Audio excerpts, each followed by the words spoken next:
وما زالت اوضتك عاملة حداد، لسه بكل ما فيها لابسة سواد، وكل حاجاتك رافضة رحيلك، حتى سريرك بيسأل فينك، ولا الدولاب جوه منه 1000 سؤال وعتاب. بقى بتهون العشرة عليكي، تمشي كده وسايبانا لمين بعديكي؟ طب حاجاتك اللي شايلاها أمانة ومكانها سر جوانا، مين هيرتب، مين هيوضب، ومين هيقدر غيرك عشرتنا، ومين غيرك هيآنس وحدتنا؟ خطوينا من بعدك تاهت، والفرحة راحت، والضحكة بقى صوتها باهت.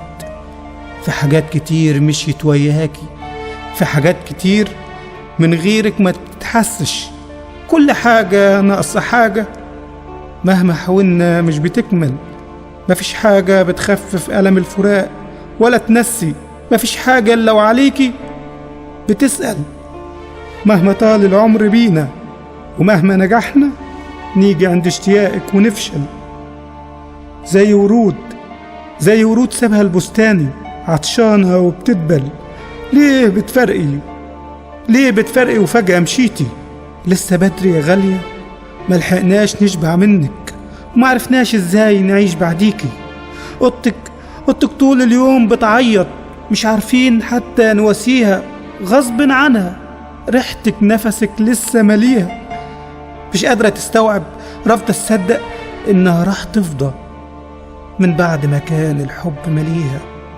مش راح تسمع صوتك تاني، دعواتك الحلوة والضحكة اللي كان صوتها بيطيب ويخفف أي وجع فينا. هتتحرم من لمتنا وقعدتنا للصبح في حضنك، حكاويك اللي ياما اتعلمنا منها، ونصايحك اللي تربينا عليها. أنا مش عارف إزاي أواسيها، ليها حق عليكي تبكي وتنوح من بعد ما كان بابها دايما مفتوح.